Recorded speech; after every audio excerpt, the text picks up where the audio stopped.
For a pure standing trunk rotation, you're probably going to want to set the freedom arm so that the height is near maybe the middle of your rib cage, mid-torso in terms of height. You're not going to come from high to low or low to high or anything like that. It's straight across. So take a look at the pulley height, and you'll also need to adjust the D-ring on your handle so that you get plenty of motion both directions. And we'll talk a little bit more about that in 1 second. But notice the way Krista's standing. She's positioned so that she has to actually turn a little bit to her right in order to start the exercise. So she's got a starting position of right rotation. And as she keeps her arms relatively straight, you know, kind of in a triangle right here, she's going to move towards the midline, towards neutral. Yep, so go ahead and pull across this way. And then she's going to come on over towards me with the left rotation. Now the thing I want you to look at is the pelvis and how much she rotates in the lower extremity and versus the trunk. So take a look. In the beginning, I'm going to have her just kind of hold this still and do most of it from up here. So you're going to notice there's not much overall motion. In other words, her hands are not translating very far from side to side because she's doing it all right up here amid my hands in her trunk. Now if she decides to go ahead and move some in the pelvis, she's going to get a bigger stroke across here. She's going to use more rope up, but she's also engaging a lot of other muscles down here. They're both good exercises. You need to decide which you want to do today, as if they're two different exercises, and then pay attention with precision and control to the sequence of what's being performed. The thing I don't want you to get into, please pay attention, please don't turn it into just a lower body thing where this almost stays rigid like a log and everything happens down below. You see some people doing this and their trunk doesn't really move at all. And really this is a great opportunity to get motion in the trunk, so try to maybe restrict a little more of the lower body and pelvic stuff and get more of the trunk stuff. It's a great chance. And we'll do the other side for you just to show you maybe. Give you another point of view here. This handle I was mentioning before, maybe put this foot out just a little bit and turn your pelvis a little bit towards me. Put this other foot to the front, just a little bit more. There you go, something like that. And maybe a wider stance. There you go. Now you're starting from left rotation this time. Yep, come on across. If you find that this is difficult, and I don't just mean the amount of weight, but I mean the holding of the arms and everything, you can bend your elbows and just keep your upper arms by your side, and that keeps the weight closer to your body. It's a great way to start this thing if you're uncomfortable holding this out the whole time. That makes it a lot easier, right? But progression's the key, and you want to start with what you can control and do easily and work up to the stuff that's a little bit more challenging, okay? So again, this is not a spot reducing exercise. Turning and rotating is not going to get rid of love handles and all that kind of myth that's out there in the exercise world. This is a great strengthening and a great coordination exercise. So choose your resistance accordingly.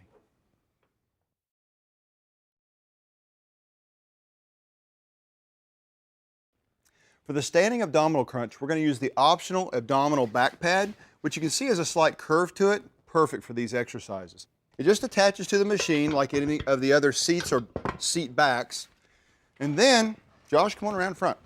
I've got the adjustable arms or freedom arms up to position number 1, which is not all the way up at the top, and that keeps the cable and the handles a little bit away from Josh's head and neck.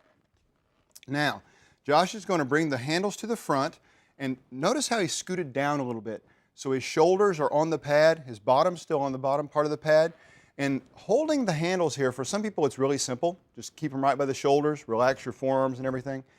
For other people, you might find it easier to kind of interlock your fingers, interlace your fingers, and that'll help you take some of the stress off your upper extremity. But you just want the weight just sitting there. You're not trying to pull with your arms. The big key is to pull with your abdominals.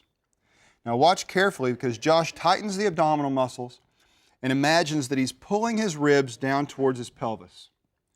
You don't want to think about trying to push against the machine. Here's what happens sometimes when you do that. Show him, Josh, when you go way out there. Almost like a sit-up where he's thinking in his head, I've just got to shove against the machine, I'm fighting this machine. That's not what we want. We're not fighting the machine, we're working this. So notice the perfect motion is when he goes all the way back with his shoulders against the pad, chest up, then he starts to pull the ribs towards the pelvis and the shoulder blades curl away from the pad just a little bit, leaving the low back against the optional pad right here. Now you can use the regular seat back for this exercise also, but I really prefer the curve to this pad to enhance the crunch. So choosing the weight, I'd like for you to choose a weight after you learn this motion, after you learn the control. Choose a weight that's really going to allow you to perform each rep perfectly and fatigue maybe between 8 repetitions and 15 repetitions, something like that, basically what's comfortable for you. But it does need to be a little bit of a challenge. This exercise is not meant to be a 100 rep crunching exercise that most people do usually for the purpose of trying to spot reduce. And what I mean by that is they think they're going to melt the fat away from their waist by doing crunches. It's simply not true. That's not how the body works. What we want to do is do a muscle building exercise, a strengthening exercise that is going to allow these muscles to help support your spine and allow these muscles to look good when you eat right and do the rest of your calorie burning exercises to help remove the fat. But this is a strengthening exercise. Choose the weight appropriately, perform it with the appropriate control, and you'll get exactly what you need out of this.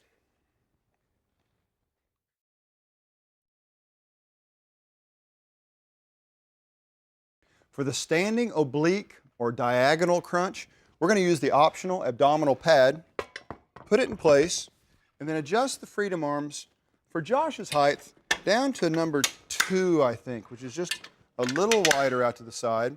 Josh, come on around. Let's get in position.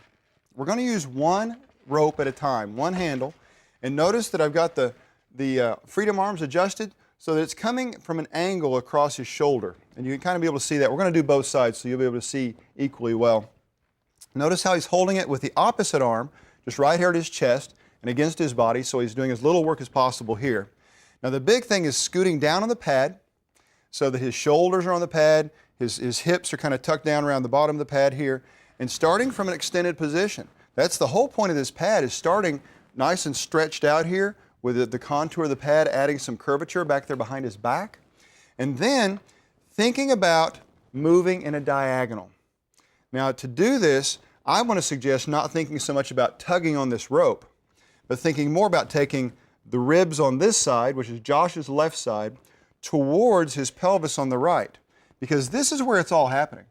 This is what you're trying to do right in here. And I wouldn't worry about trying to get the arm and the shoulder blade and all these other things that are actually a distraction.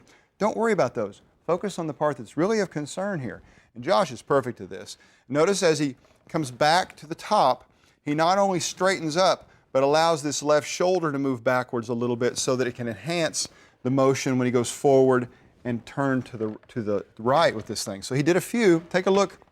You'll even be able to see a little better shot of what's working. Some people call this an oblique crunch, thinking it's just the oblique muscles. These muscles on the side of your abdominals are called obliques. That's not true. Every bit of the abdominals is working, which is evidenced by Josh's rectus abdominis, so the middle muscles you can see working really hard right here also. And there's even some muscles on the backside that are going to be doing work anytime you're rotating. So this is an incredibly important exercise. Take the time to do it really well. Great control. Notice how Josh is going again, as I mentioned, all the way up straight and letting his shoulder even go back a little bit, and then bringing it nice, slow forward and to the left on this side. And notice he's not pulling all the way away from the back pad. He's not turning this into some big hip muscle exercise by just throwing his whole torso forward. He's making the motion occur within the torso, not by throwing the whole torso. One other point I have to make every time we bring up an abdominal exercise: this is not for what people call spot reduction. In other words, he's not losing fat right here by doing this. He's developing muscle, he's developing strength. That muscle is the most important thing for supporting and controlling your spine. Muscle is what helps you burn calories. Muscle is what looks good if you do your job of eating right and burning some extra calories with the other exercises in order to burn some of that fat off. But this is an incredibly important exercise. Choose a resistance that allows you to perform the whole motion with control, so you don't have to cheat to complete it. Choose a resistance that is a challenge, because some people get to 10 reps and they didn't have enough resistance, they could have done 400 reps. That's really not what resistance training is about. So use a weight that allows you to really get the job done perfectly.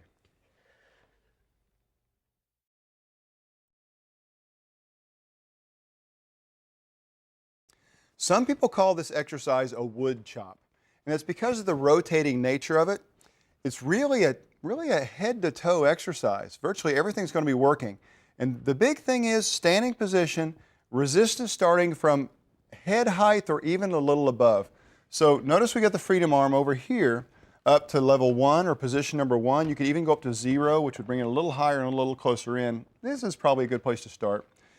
I've got the grip handle adjusted for Josh to the furthest or the longest setting, the longest D-ring away from the handle, and we're going to show you what difference that can make in a minute, and some decisions you can make on how to set that up. But the big thing is, notice Josh's feet are split apart. His front leg is facing, his front foot is facing a little more forward here. That's something else you can also manipulate a little bit. His back foot facing to the side. And right now, we're going to start with a relatively small motion. It's not going to be much arm motion, it's going to be a bunch of trunk motion. And I want you to see what that looks like when you try it. Do it with precision. See what it feels like to move mostly in the trunk. Then we're going to slowly add in some hip motion with that. So notice his pelvis and everything is moving. And you can kind of think of the sequence, like he starts with his trunk almost and then brings in his pelvis. If you're really precise, you can change that. You could start with the pelvis and then bring in the trunk. Did you see how he did that? Watch closely one more time. Start with the pelvis and then bring in the trunk. So it's almost like the sequence of the little chain of events. You can manipulate that. And I'm not going to tell you one's necessarily better than the other. I think it's something that you should change and manipulate from workout to workout. So next I'm going to have Josh start to bring in a little more leg. So you're going to see motion even down here, maybe even his foot spinning on the ball of his foot. As he comes back, notice how he's spinning a little bit. So he's got some options there. Now when I was mentioning the handle adjustment before,